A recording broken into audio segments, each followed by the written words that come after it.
Mark chapter 5, part 2. Um, a dead girl and a sick woman.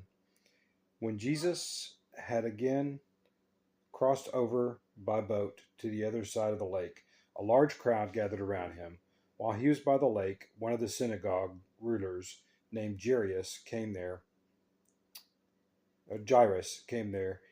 Seeing Jesus, he fell at his feet and pleaded earnestly with him.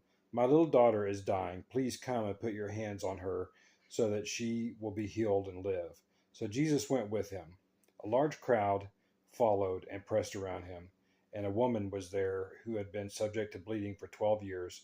She had suffered a great deal under the care of many doctors and had spent all she had, yet instead of getting better, she grew worse.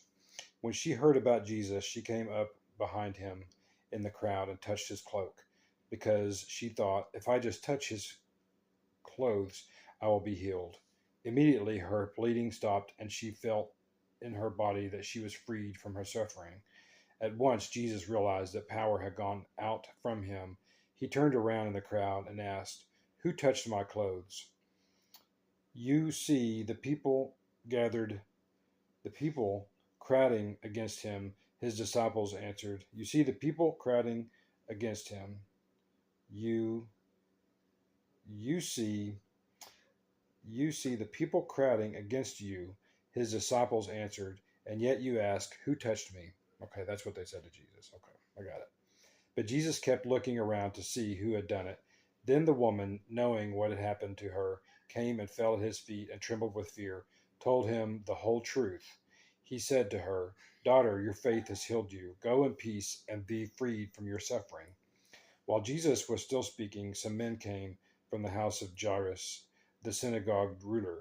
Your daughter is dead, they said. Why bother the teacher any more? Ignoring what they said, Jesus told the synagogue ruler, don't be afraid, just believe. He did not let anyone follow him except Peter, James, and John, the brother of James.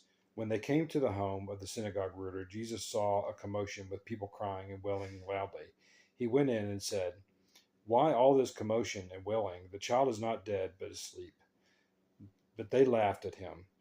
After he put them all out, he took the child's father and mother and disciples who were with him and went in where the child was. He took her by the hand and said to her, Talitha Cone? Cone. I think Talitha, I can't pronounce it, Cone, which means, little girl, I say to you, get up. Immediately the girl stood up and walked around. She was 12 years old. At this, they were completely astonished. He gave strict orders not to let anyone know about this and told them to give her something to eat. This is incredible stories about the healing, about Jesus and his miracles. And it's amazing that he gave his life for our sins. Are you in the bathroom, Jojo? I love you, buddy. Love you. You're actually, anyways, my wonderful son is here with me. So I'm about to read to you or to him in just a minute. So I love you, buddy.